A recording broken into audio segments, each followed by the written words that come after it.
Hi, my name is Jason Hodge with Medical Fitness Pros. I'd like to talk to you about heart disease for the month of February. Now, you may have known February 1st was Go Red for Women. It was really to kind of kick off the month and to inform you about the risk of heart disease. A lot of times we think about breast cancer and those types of things, but heart disease actually kills more women than all the types of cancer together. Not only that, but 1 out of 3 women do die from heart disease. And actually, 1 female every minute dies from heart disease. So it is important to inform yourself about heart disease and the risk, the signs of a heart attack, and also how to prevent it. So for this month, we're going to share several videos with you to teach you about heart disease, educate you, so that you can be informed and so you can know beforehand how to prevent this from happening and also how to recognize the signs of a heart attack. So first, let's talk about risk factors. Now, there's 2 risk factors you have no control over. One of those is being over the age of 55. Being over 55, you do increase your chance of having heart disease or a heart attack. So, not much you can do about that. Your age is your age. The other one is family history. Now, if your parents, grandparents, brothers, sisters, if they've had a heart attack in the past, it does also raise your odds of having a heart attack yourself. 2 other ones that are, sometimes they're family history related and sometimes they are lifestyle related. One is high blood pressure. High blood pressure is if you're over 140/90 or above for your blood pressure, it does increase your risk of having a heart attack as well. Now, some people, that is hereditary. You just have a history of high blood pressure. You may be active and everything else, but there are other people whose lifestyle choices do contribute to a higher high blood pressure. Another one is cholesterol. We find that cholesterol from below 200 is a good range, and from around 200, 201 to 239, you're kind of borderline at that point. So if you're in that range, definitely do all you can to start lowering the cholesterol at that point. Anything over 240 doubles your risk of having a heart attack. So if your cholesterol is above 240, it's very important that you get that under control. And there's lifestyle habits that you can make to lower that down. We'll talk about that. But that is definitely, it definitely increases your risk factor of having a heart attack. There are 4 other risk factors I want to share with you, and they are lifestyle choices. Number 1 is smoking. Smoking is hard to quit. So if you are smoking, try to get help.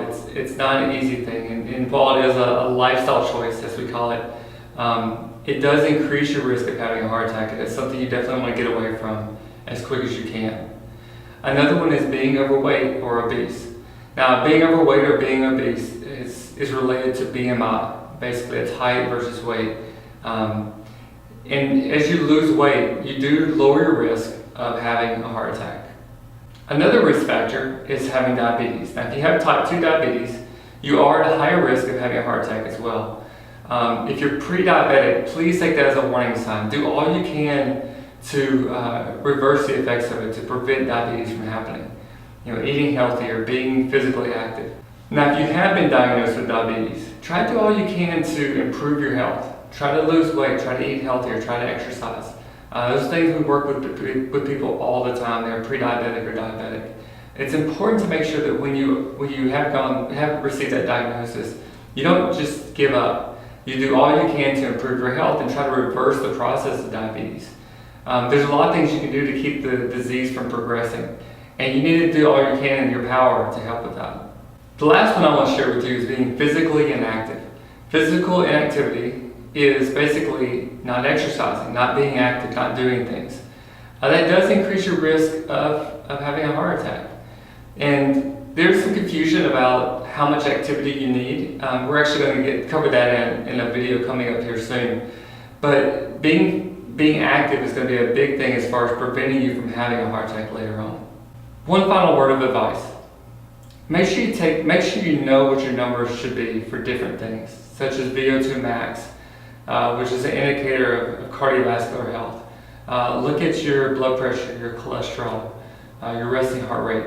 Those are things that are going to be important, and they give you an idea of where you stand health-wise. And a lot of times we just kind of go through life and we don't think that type of thing is important until something happens. But a good thing about knowing what numbers you should be at and knowing where you currently are, it'll give you the warning signs before anything serious happens, like a heart attack. So if you'd like, you can come by. We actually have a little magnet that you can use for your refrigerator. It has different signs and different numbers for various things like VO2. And it will tell you exactly what numbers you should be at. You're welcome to have one. You can come by our office and we'll give you one free. You can stick it on your refrigerator. That way you can always look at it and know what you're striving for. If we need to test things for you to help you out, we'll be glad to do that. But it's important to take the time to do some preventative measures as well. So preventative health measurements to make sure that you are healthy so you can prevent things from happening later on, like a heart attack.